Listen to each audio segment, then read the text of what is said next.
Brexit disputes brewed long before the UK voted to leave the EU, and in one encounter the UK told the bloc they can't go on after it was subjected to a crazy fishing ruling. The Brexit trade deal was implemented on January 1, but has not resulted in an end to tensions over fishing rights. The EU's restrictions on UK exports of shellfish have led to fury in the UK, and it was reported last month that the UK was considering retaliatory action.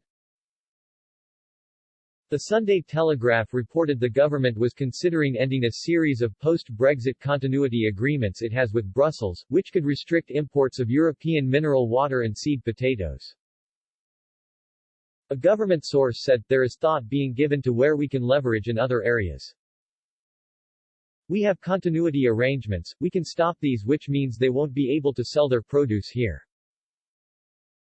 Fishing had been a contentious issue during trade talks, and indeed in the decades preceding the 2016 referendum. Brussels and London endured regular clashes over the fishing industry, including in 1996 when the European Court of Justice ruled that governments which break EU law should compensate individuals for any resulting damage.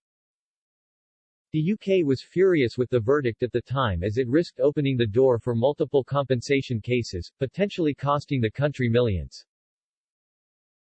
European judges found that Britain had acted illegally when it refused to grant a license to a group of Spanish fishing companies to fish in British waters because of their nationality.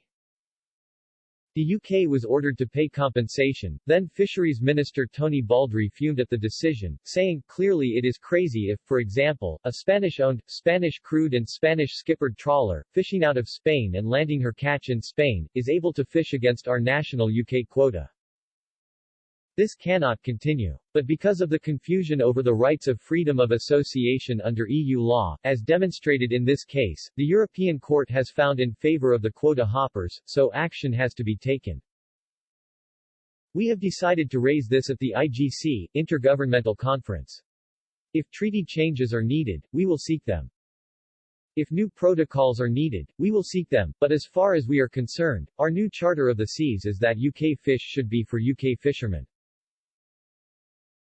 The ruling said that the UK manifestly and gravely broke EU law when it made registration of fishing vessels subject to nationality. Politico reported at the time that the compensation cases could end up costing the UK government millions.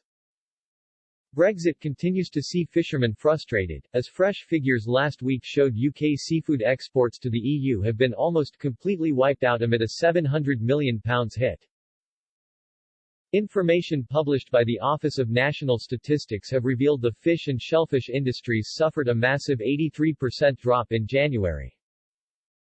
James Withers, Chief Executive of Scotland Food and Drink, believes further negotiations are needed with the EU to reduce red tape, or risk sales never recovering to their previous levels. He said, "There is no sugar-coating these statistics, they are grim. We know COVID has reduced demand and there was stockpiling of products before the end of the year, but right at the heart of this trade collapse is Brexit and the creation of huge, new, non-tariff trade barriers with our biggest export market.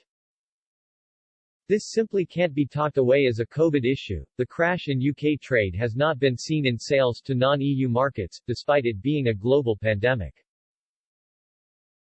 Also, we did not see a fall like this at any point during the first lockdown.